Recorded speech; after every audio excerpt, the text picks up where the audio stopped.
Bonjour à vous, mes très chers amis amoureux du foot féminin.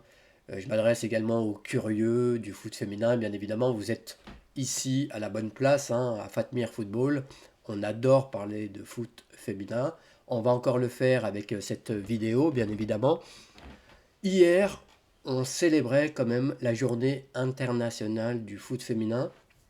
Et de mon côté, je cherchais quand même un sujet pour célébrer cette journée particulière. J'avais plusieurs idées en tête et puis j'ai quand même été attiré, on va dire, par tout cet abattage euh, médiatique autour de Naomi Girma, donc la défenseur américaine qui évolue actuellement au San Diego Waves, donc le club de foot, hein, de Delphine Cascareno et de Perle Moroni, hein, pour ceux qui suivent l'OL par exemple. Donc je me suis dit, oui, voilà, ça c'est un bon sujet parce que c'est un sujet qui est révélateur de ce qui se passe dans le monde du foot féminin. C'est vrai qu'à Fat Pierre Football, on a tendance très souvent à parler de ce qui se passe. Bien évidemment, c'est l'essence même du football, de ce qui se passe sur le terrain, avec les performances des joueuses, des clubs que je peux suivre et dont je retranscris ici donc les performances encore une fois. Mais il faut aussi qu'on parle de l'envers du décor, de ce qui se passe dans la coulisse. Ça aussi, c'est très important parce que ça nous donne quand même une direction pour ce foot féminin. Vers quoi va-t-on? Est-ce qu'on marche? Est-ce qu'on règle son pas sur le pas du foot masculin? Est-ce que on s'en éloigne? Et visiblement, ce qui s'est passé donc avec Naomi Girma confirme bien que le foot féminin euh, prend bien le même chemin que celui du foot masculin. Je dis ça pourquoi? Parce que vous avez, et j'ai failli quand même tomber de ma chaise, parce que ce sont des chiffres symboliques, donc vous avez quand même deux clubs, dont l'OL, qui ont formulé auprès du club de San Diego Wave, pour s'attacher donc les services de la défenseur Naomi Girma, plus de 1 million d'euros. Donc ces clubs étaient prêts à mettre, notamment l'OL, prêts à mettre donc plus de 1 million d'euros sur la table pour s'attacher les services donc de Naomi Girma. C'est quand même incroyable. C'est un chiffre, c'est une barre symbolique que l'OL et le Chelsea étaient prêts à passer allègrement.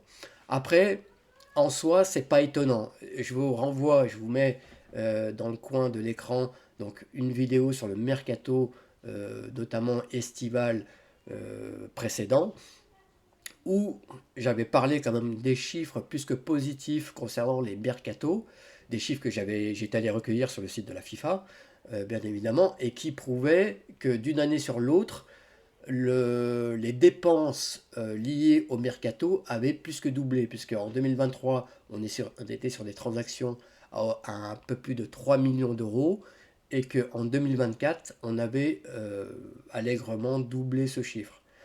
Donc ça montre bien que le foot féminin, alors oui, j'y reviendrai après, mais le foot féminin va, on va dire, dans le bon sens en termes de business, en termes financiers. Faut dire que on a quand même, via Chelsea et via l'OL, on voit bien ce qui se passe, on a quand même soit des investisseurs motivés comme Michel Kang, donc la présidente, on va dire, de la section féminine de l'OL. L'OL, c'est vrai que cette section est encore sous l'étendard, sous la bannière olympique lyonnais, mais pour combien de temps? J'en ai parlé dans d'autres vidéos, mais j'imagine que Michel Kang, et c'est une particularité de l'OL, c'est que le club n'est plus véritablement adossé, enfin la section n'est plus véritablement adossée à un club de football masculin, mais euh, la section fait sa vie de façon indépendante, avec un investisseur donc, qui soutient cette section féminine, et rien n'empêcherait Michel Kang de renommer cette section, d'avoir d'autres idées en tête concernant cette section, qui soient, indépendant de ce qui se passe au niveau de l'OL. Donc on pourrait très bien avoir cette chose-là qui pourrait arriver. J'avais fait des prédictions dans ce sens en disant que il y aura certainement un rebranding concernant l'OL, mais ça c'est une autre affaire. Donc vous avez des investisseurs qui croient au foot féminin et vous avez également des clubs, donc historiquement masculins, qui ont créé leur section féminine, comme Chelsea par exemple, ou le Real de Madrid. C'était les clubs les plus symboliques, les plus fameux, et qui investissent de la même manière donc, dans leur section féminine. Ils partent du principe que le foot féminin de demain sera un foot rentable. Et donc là, nous avons une bataille, donc là, entre l'OL et Chelsea, par exemple, mais les clubs anglais, pour les meilleurs, Man City, Arsenal, viendront à cette table-là aussi se, se lutter pour avoir les meilleures joueuses du monde, les meilleurs cracks. On peut penser au Bayern aussi, on peut passer demain, on peut penser au club du Barça, bien évidemment, du Real de Madrid, et demain de clubs italiens comme l'AS Rome, comme la Juve, comme l'Inter de Milan.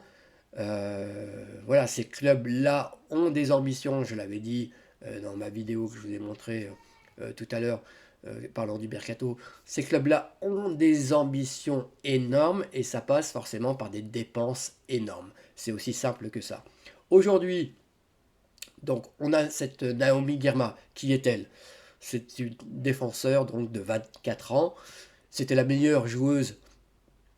Excusez-moi, hein, je parle avec le nez parce que c'est vrai que j'ai le nez un peu pris. Euh, J'espère que je suis quand même audible, c'est important. Naomi Girma, c'était la meilleure joueuse, selon moi, des JO avec les États-Unis, hein, qui ont gagné donc, la breloque en or. C'était la meilleure joueuse et de loin. D'ailleurs, je crois que les États-Unis ont fini meilleure défense, hein, me semble-t-il, du tournoi. Elle y est pour beaucoup. En tout cas, moi je l'ai découvert à ce moment-là. Et j'ai appris depuis qu'elle avait quand même été élue, euh, parce qu'elle a été intronisée dans le championnat professionnel américain en 2022. Elle a été coup sur coup élue meilleure défenseur du championnat américain.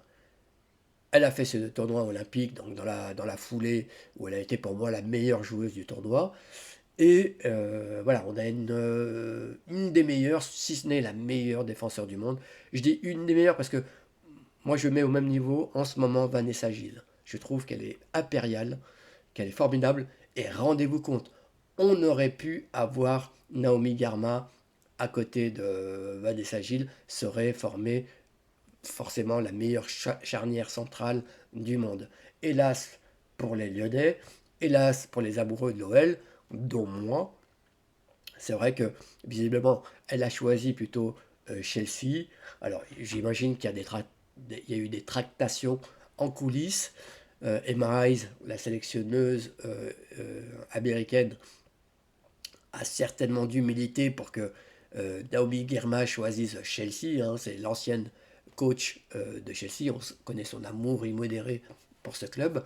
Donc j'imagine qu'elle a beaucoup fait pour ce choix-là, même si l'OL n'était pas en reste, hein, avec quand même Lindsay Oran, euh, notamment Sofia Huerta, qui aurait peut-être pu peser aussi dans la décision, et Michelle Kang, hein, une américaine, une, une, une américaine coréenne, mais une américaine quand même, qui fait beaucoup pour le sport féminin aux États-Unis, qui aurait pu aussi convaincre Naomi Girma de rejoindre le club de l'OL, qui avec cette offre quand même montre quand même ses ambitions, veut redevenir la référence, effectivement, et ça aurait été un renfort de poids, ça c'est sûr et certain. Il en a été autrement, c'est comme ça. Est-ce que dans cette décision, Daobi Gaba n'a pas vu les images de WellTV en montrant donc ce match horrible entre Reims qui recevait dans un stade qui n'en a que le nom, encore une fois, cette équipe de l'OL, avec cette image déplorable de ce 16e de finale de Coupe de France, ou de ce 8e de finale de Coupe de France, je ne sais plus, où voilà, les stars de l'OL jouaient dans un stade pas du tout éclairé, sur un terrain synthétique, dans un après-midi crépusculaire, on ne voyait rien du tout. Est-ce que finalement elle ne s'est pas laissée convaincre que le championnat anglais offrait plus de certitude en termes de médiatisation, en termes de confort, de structure pour le foot féminin, que la Première Ligue ou que ce qui peut se passer en France?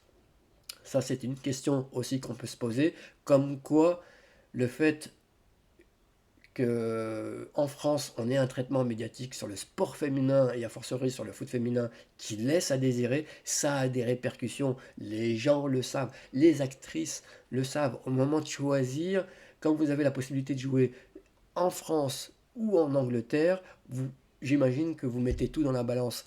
Et le fait que vous mettiez aussi le traitement médiatique, c'est tout à fait logique et ça a pu peser. En tout cas, le choix a pu être fait en fonction de cela et contre donc ce qui peut se passer en France. Donc ça, c'est à méditer. Il faut vraiment qu'on inverse la tendance.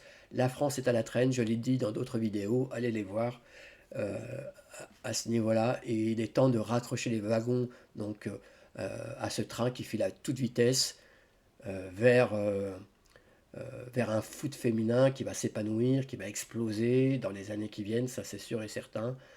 Et il faut vraiment que la France rattache les wagons à ce train-là, parce que sinon on restera tout le temps à la traîne. Et ça, c'est pas possible. L'OL ne pourra pas survivre, l'OL féminin ne pourra pas continuer à briller au plus haut niveau avec un championnat, avec des instances dirigeantes qui font si peu pour l'essor du foot féminin. Voilà ce qu'on pouvait dire donc par rapport à Naomi Girma. Je voulais voilà marquer le coup concernant donc cette journée internationale du foot féminin avec cette petite vidéo.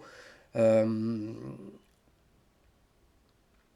et puis je vais vous dire, hein, je vais faire d'autres vidéos aussi. Je vais faire une vidéo sur les prospects de demain, les joueuses qui vont faire de l'avenir du foot féminin. Abonnez-vous à cette chaîne si vous voulez en savoir plus sur le foot féminin. On va essayer aussi hein, de mettre le paquet tout au long de l'année, que bah, vous puissiez voilà, gonfler cette chaîne qui fait beaucoup pour la promotion du foot féminin. Elle mérite qu'on communique sur elle, ces filles. Moi, je crois aussi, comme Michel Kang, comme les gros clubs anglais ou ailleurs qui croient au foot féminin. Moi aussi, j'y crois. Je sais que ce sport, ce foot va exploser, c'est sûr et certain. On a des super joueuses. euh, et donc, je vais tout faire pour parler d'elles le plus souvent. Comptez sur moi. Et je compte sur vous, moi, pour que vous puissiez donc apporter votre petite pierre à l'édifice. Je vous dis à très bientôt. Va va voum, les amis.